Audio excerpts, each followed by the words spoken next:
G'day and welcome to Videodrome Cinema. Today I want to do something different and start with talking about mini screens, my e-reader. This review is actually going to compare and contrast some of the books that are my favorites and some of the books that are out right now. Wuthering Heights, Twilight Saga, 50 Shades of Grey, and the Crossfire series. And I'm going to talk about Romeo and Juliet and Jane Eyre in there just for good measure. Okay, so I'm going to try to analyze these books with three different aspects. The first is cognitive dissonance. The second is the different relationships dependency or abusiveness aspect. And the third is kind of like the overall message of the book. Okay, so the cognitive dissonance, that's a mental distress or discomfort felt when two conflicting emotions are felt at the same time. In our case, in these books, it's desire and fear. So think about that for a second. Desire is flooding through the body. Endorphins, that's kind of like what you feel after exercise. It's a jazzed feeling.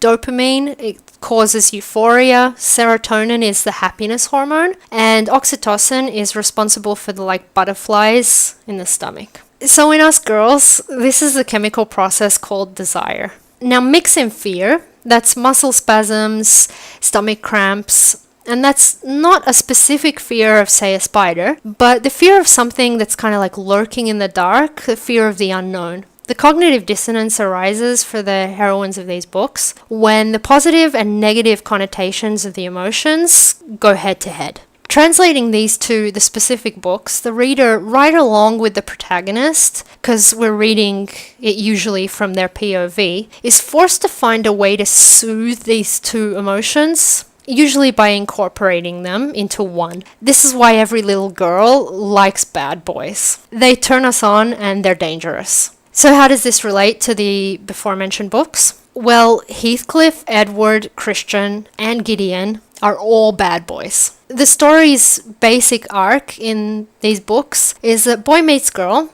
something or someone is keeping them apart. Catherine and Heathcliff are ripped apart by their own selfishness and broodiness. So they end up with no happily ever after. Reading Wuthering Heights in high school and at least once a year, I get the same feeling that Stephenie Meyer has admitted to getting. I wish they could have lived happily ever after in their actual lives. So how did Miss Meyer make this happen in her kind of fan fiction? With a little help from Romeo and Juliet, she saved Bella and Edward from themselves by making everything that may actually happen to pull them apart just a bad dream that you can wake from. Like, seriously, read through it. He leaves her, she falls asleep for months, she's in a coma, just barely breathing, only waking up when he comes back, and all Sleeping Beauty-like style with a kiss, everything's okay again. And anything bad that the Volturi could have done to them is just a flash forward in Alice's future sight. So Stephenie Meyer's way of dealing with the cognitive dissonance is just to gloss over it. Not only is the sex repressed in the Twilight novels,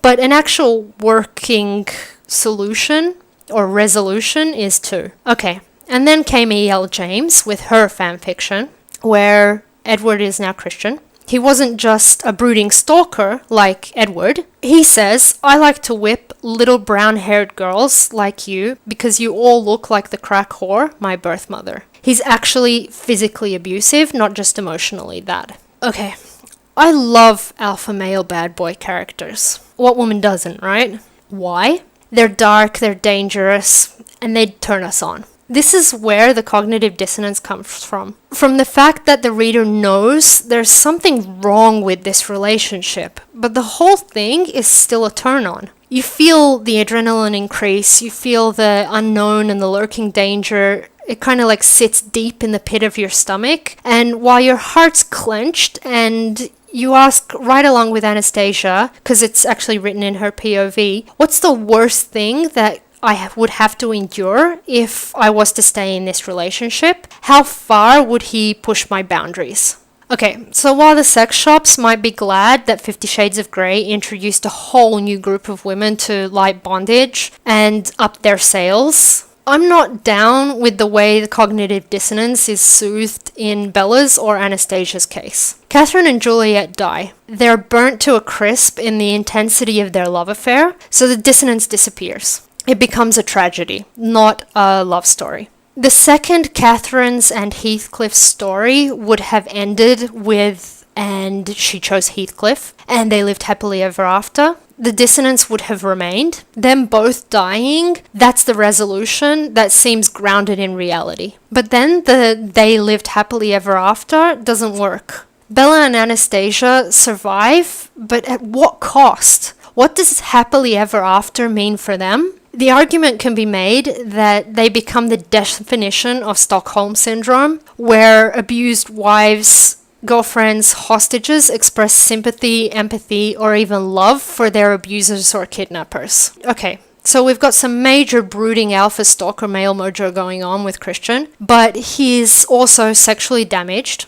And how does E.L. James cure him of this and bring him to the happily ever after? Not with dreams like Stephenie Meyer, not with waking up and glossing over it, but just by the fact that losing Anastasia for 2 weeks straightens him out. That's it, we're done. Thank you for playing. I wish an abused woman running from her husband could be told, it's okay, just wait 2 weeks, he'll realize his mistake, apologize, and never do it again. But hey, there is such a thing as reality. It's just this damn thing that you can't escape. Okay, so now that we've covered the cognitive dissonance in the books, in part 2, I'm going to be talking about the dependency or codependency aspect and the unhealthy relationships.